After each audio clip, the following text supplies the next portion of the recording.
Ladies and gentlemen, let's put our big hands to welcome Clay Cowan, partner ISG, for this analyst session, the new age mechanism of disruption and transformation in 2020 and beyond.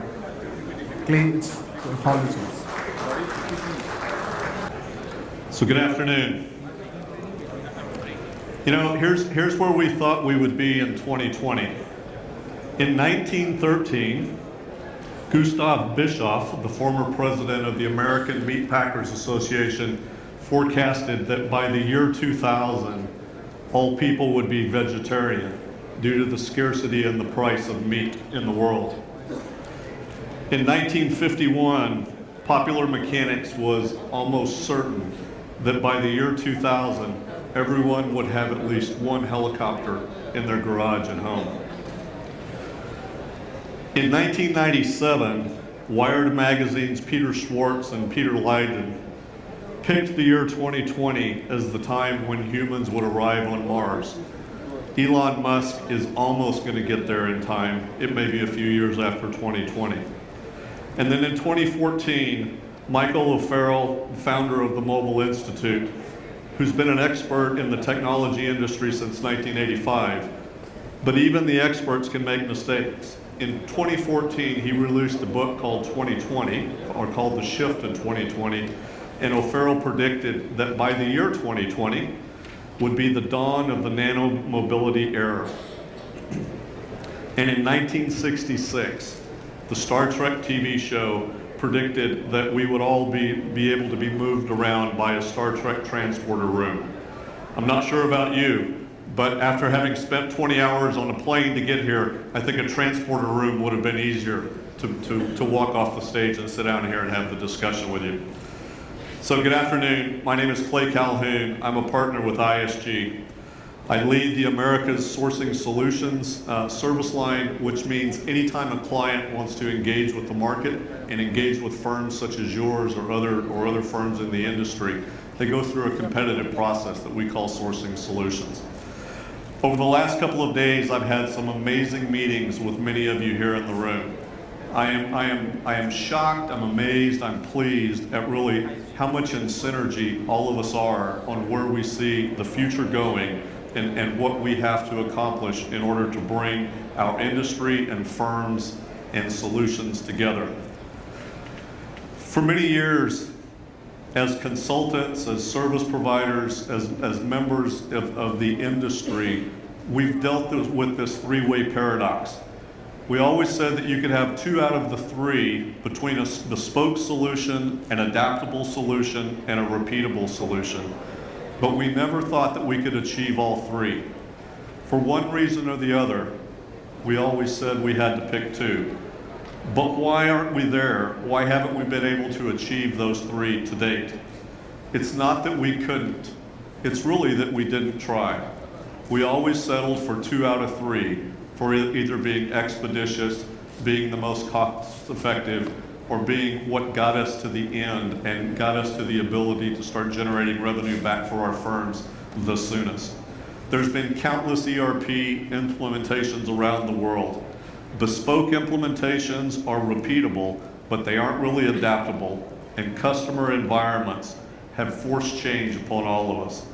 There's been too many ITO transactions, too many ITO outsourcing solutions that have been driven by an immediate need for cost savings. So leaving the repeatable or the adaptable solution on the table only for the bespoke or for the lowest cost. Excuse me. I'm here today to talk about a different three-way paradox, one that I've heard about. That's because I'm clicking the wrong ones. Sorry about that, guys. The comfort monitors weren't working, so I'm using this.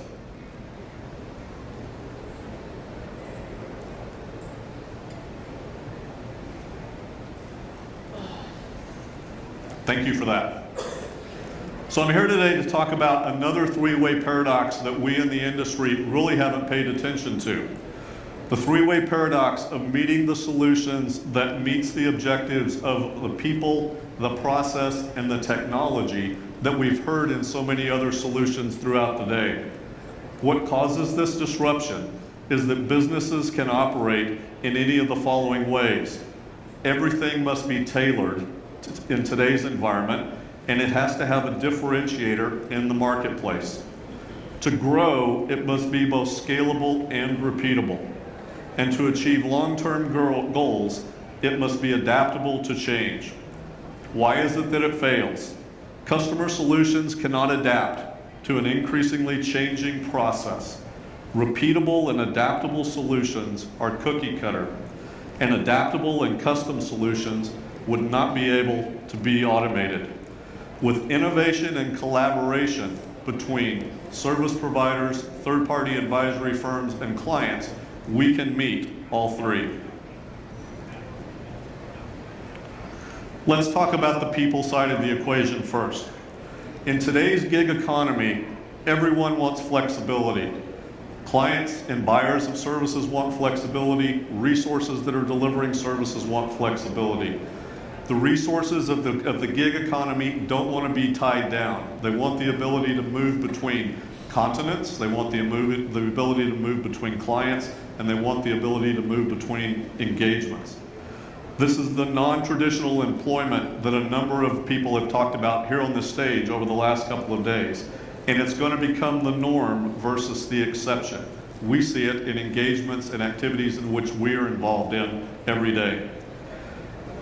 Organizations are going to need to repurpose their talent. In the session that we just heard, we heard Mindtree talk about being able to reskill, upskill, redeploy those talents. In no small way, that redesign will need to re-encompass how to change the mindset of employees who are working on these engagements. Continued growth of positions requiring more of a full stack solution of capabilities rather than breadth, but a deeper understanding from the people delivering those works. IBM recently announced that they have over 10,000 open positions for security consultants inside the organization. A deep depth focus on security rather than breadth. Now let's move on to process. Standardized process versus custom solutions is the direction. In today's world, steady state really means a mode of constant disruption. We live in a perpetual state of change and disruption. Process takes a back seat for the most part and becomes a thing of the past. Today's process has been replaced with an embedded, intuitive, real-time workflow that our team members, employees, and organizations work through. Focus will shift from automating processes to viewing end-to-end journeys from the customer perspective. Global combined market ACV, as measured by ISG in our index,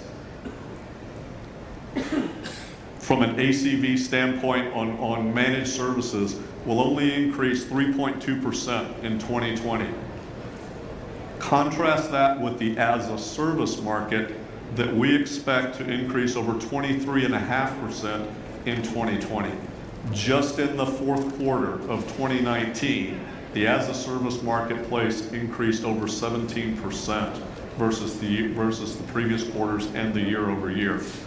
The move away from managed services to an as-a-service, just-in-time, by-the-drink purchasing of services by clients and organizations is here and is rapidly moving forward. Now let's move on to into technology. A recent Harvard Business Review report says, what is easy for people is hard for machines, and what is hard for people is easy for machines. Businesses need both. The current growth in automation and human interaction with machines is at an all-time high. The current market estimate from ISG is that approximately $1.2 billion will be spent in 2020 on the automation of technology forces just in the Americas. That will grow to 35 to 40% by the end of 2020. Disrupting the operating model inside organizations is the ability to realize the potential benefits of automation. Bad processes, like bad knives, impact humans more than good processes. To fix this, businesses can leverage the flashlight effect when looking at automation and assessing the ability of an organization to adapt. We must work together as an industry to get software, hardware, and automation to meet us halfway instead of at only 90%. Crucially, all of these technologies, old and new, must be woven together. The objective is to harness the power and the myriad of tools and platforms whilst ensuring the customer experience is met. Ultimately, technology is for people.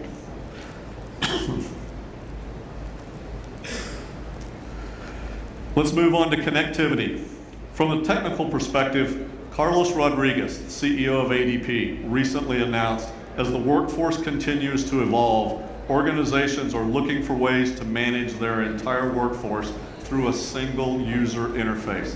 I had a meeting with one of you earlier today, and you demoed for me an application that you can manage your entire consulting workforce on an iPhone. You understand their position, their skill sets, you can match to engagements and deliver those resources. Amazing, the abilities that are being developed and deployed into our hands today. From a connectivity standpoint though, let me ask you this. When's the last time you held a virtual meeting? Skype, Teams, whatever it is. Have you asked a question from somebody who's on that call? Are you on mute? Can you hear me? How often do you hold meetings in person? And again, back to my earlier point, would our meetings here today have been better, were we all able to attend via holograms, or was it better that we're here in the room via a Skype call? With all of this disruption, we want to make room for more meaningful interaction between your teams, client teams, and the industries and clients that we all serve. Moving on to the digital explosion. Rajesh Gopinathan, TCS CEO that you've all met, provided an airline example in his recent quarterly call with Analyst. He talked about how digital technology now enables collaboration across industries to make a flyer or a passenger on an airplane's interaction with others and the rest of the industry almost seamless. The end-to-end connectivity from purchasing a ticket to hiring a car to get to the airport, to boarding, to meals on the airplane, to transportation of baggage, to post-flight transportation to hotels, the scheduling of hotels. All of that is end-to-end, brought to you through the digital capabilities now deployed to the devices held in your hand. Matt Hawkins, the Appian CEO, talked recently about connecting the customer-facing apparatus and the case for processing that apparatus. They're looking now for that golden spike that brings the two together to cement or to spike together that digital age. Why has this taken so long? A recent Sloan review published by MIT talks about how it requires a higher level of flexibility in production technology. It requires an elaborate system for eliciting customers' wants. And people are not willing to pay to have everything customized for them, but they want everything specifically for them. In the world of IoT, as we've heard in a couple of sessions even here today, we have more devices, more data, more risk. Brian Humphreys, the CEO of Cognizant, recently said 75% of all businesses are expected to increase their IoT spending in the next 5 years by 40 billion plus devices. These are expected to be IoT connected by 2025, 40 billion devices.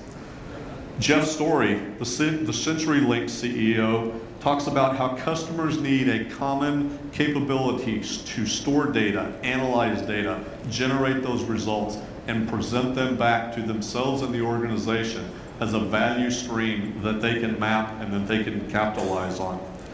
The IoT issues that we all see and that we've all even talked about here is compatibility. There is no common standard against or across IoT at this point. Privacy, security is notoriously lacking. We just heard this on the previous session, 2 sessions today. And that many of these are the same issues that we've been dealing with from a system/solution/services integration over the last 30 years. It's coming back in a different form for us to solve together. So how do we collectively solve this? We have to address the people, the process, and the technology that we've talked about. From a people perspective, we need to work on the reskilling, the upskilling, the meaningful interaction of everything that we do. Collaboration is key to what we work for in a process. Gone are the days of siloed communications and siloed work. The collaboration has to be that three-party between you, your client, and the people that are engaged. The processes. We have to advance our operating models to incorporate more robotic enablement. Robots and robotics, RPA, need to come alongside and be a partner to humans as opposed to replacing humans or making humans subservient. And technology.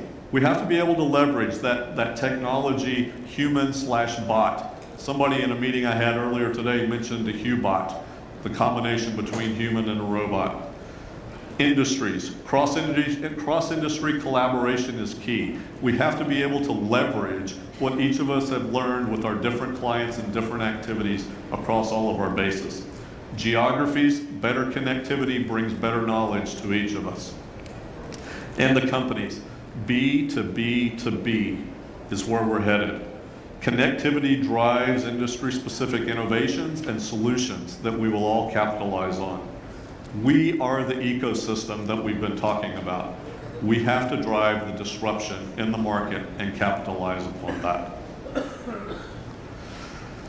So pretty much to summarize it all up, we have to be able to collaborate. We have to be able to incent collaboration amongst our teams, across companies, ecosystems, across geographies, internal to organizations. We have to help companies collaborate. We have to help our clients collaborate with us and our teams, because we believe this is the way to achieve the most value from the constant state of disruption that we are all experiencing at this point. So I thank you for your time today. Appreciate it. Thank you.